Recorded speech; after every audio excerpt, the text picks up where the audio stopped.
Cuma kau selit bawah bibir macam ni. Macam biasa, lepas mandi atau lepas makan, aku akan ambil mantap ni 1 pound. Cara guna mudah je. Kau jangan buka je.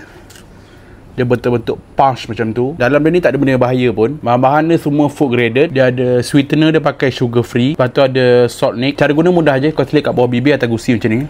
Letak kat atas ni. Macam tu basically dia akan nampak macam sumbing sikit lah. Tu okey, rasa dia manis-manis, berangin. Akan rasa pedih sikit. Bila ada rasa manis sikit tu, itu yang buat kau potong untuk berasap. So benda ni membantulah untuk aku berhenti berasap. Korang boleh try. Aku prefer kau ambil 3mg dulu, paling rendah dulu. Ambil lah flavor apa pun, sedap. Jangan terus ambil 9mg, terlalu kuat. Untuk yang Tega pun kau try 3mg dulu. Kalau tak cukup padu, baru kau naik sikit mg dia. Kau tengok, macam-macam aku cuba. Aku memang betul-betul tekad nak try berhenti berasap kali ni. Dua benda ni berbantu juga. Macam Woos ni.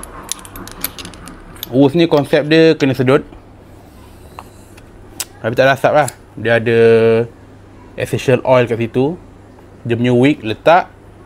Masuk, yang ni V2 punya selalu dah habis stok. Ada V1 sama je boleh pakai kat. Tapi yang ni boleh ajar flow, sedut je. Tapi tak ada asap.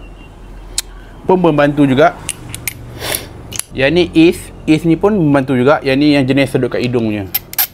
Kau tahu lah, yang ni memang famousnya.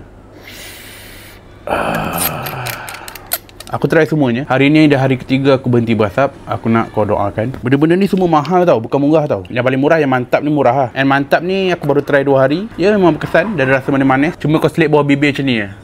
Dia boleh tahan 1 jam kat sini. Agak-agak dah hilang rasa, buang. Link aku letak kat bawah.